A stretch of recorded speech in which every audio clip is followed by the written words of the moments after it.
आज हम हिंदी साहित्य के इतिहास के अंतर्गत देखिए हिंदी साहित्य के महत्वपूर्ण प्रश्न पढ़ेंगे।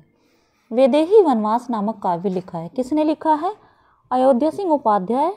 इनका पूरा नाम है हरिओद। ठीक है, वैदेही वनवास के लेखक हैं कौन है? अयोध्या सिंह उपाध्याय।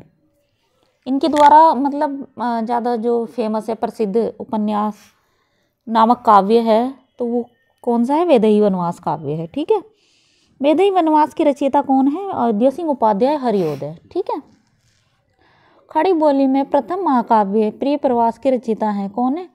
अयोध्या सिंह उपाध्याय हरिओद। इन्हीं के द्वारा लिखा गया है प्रिय प्रवास और इन्हीं के द्वारा लिखा गया है वैदेही वनवास काव्य। ठीक, खड़ी बोली हिंदी का प्रथम महाकाव्य कौन सा है? प्रिय प्रवास।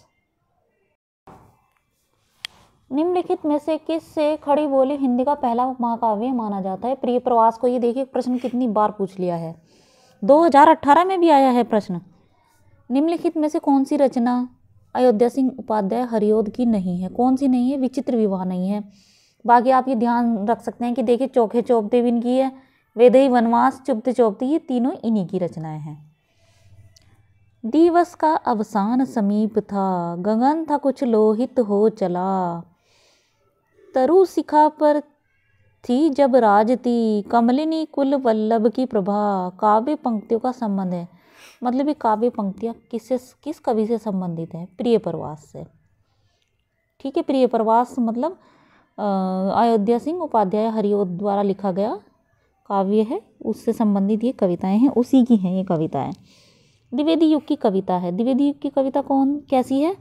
उपदेशात्मक एवं इतिवृत्तात्मक, मतलब उपदेश से संबंधित है, जैसे कि उपदेश दिया जाता है इस तरह से इससे संबंधित है द्विवेदी युग की कविताएं। ठीक, इतिवृत्तात्मक किस काव्य युग की प्रमुख विशेषता है? द्विवेदी युग की। मतलब ये जो इतिवृत्तात्मक विशेषता है ये द्विवेदी युग की है। द्विवेदी युगीन साहित्य में किस प्रवृत्ति की प्रमुखता नहीं है? किसकी नहीं? काव्यात्मकता की नहीं है। बाकी आप देख सकते हैं इन्हीं की सबकी है, क्योंकि अब किस तरह के प्रश्न आ रहे हैं, नहीं है ज़्यादातर की, कौन सी नहीं है इस तरह से।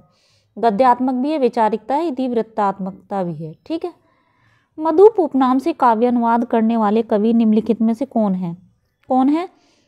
मैथिली शरण गुप्त। किसने मधुप उपनाम से काव्य अनुवाद किया है? मतलब काव्य का मधुप उपनाम से मैथिली शरण गुप्त ने। ठीक, यहाँ आप देख सकते हैं इसमें एक बार। अब देखिए, भारत भारती का प्रकाशन किस वर्ष हुआ? 1912 में हुआ था। किसका? भारत भारती का प्रकाशन। ठीक, भारत भारती में किस भावना की रूपरेखा प्रस्तुत है? मतलब भारत भारती है जो इसमें कैसी भावनाएं हैं? राष्ट्रीय की भावना है, राष्ट्रीयता की भावना। ठीक है, राजपूत आन की कथा है। राजपूत आन की कथा कौन सी है इनमें से? राजपूत आन की कथा कौन सी है? रंग में भंग है। ठीक है,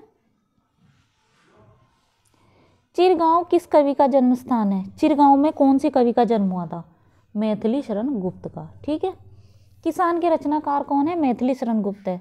मैथिली शरण गुप्त का जो रचना है कौन सी? किसान है। ठीक है, रंग में भंग नामक काव्य कृति के रचयिता है कौन है? मैथिली शरण गुप्त। निम्नलिखित में से एक मैथिली शरण गुप्त की काव्य रचना नहीं है। कौन सी नहीं है? कृषि कृदंत, और बाकी सभी ये मैथिली शरण गुप्त की काव्य रचनाएं। देखिए, सिद्धराज, जय भारत, हिडिंबा। ठीक, निम्न में से कौन सी रचना मैथिली शरण गुप्त की नहीं है? कौन सी नहीं है? रेणुका नहीं है। बाकी आप ध्यान रख सकते हैं कि इनकी रचनाएं कौन कौन सी है इससे। पंचवटी, यशोधरा, साकेती, इनकी मैथिली शरण गुप्त की रचनाएं हैं।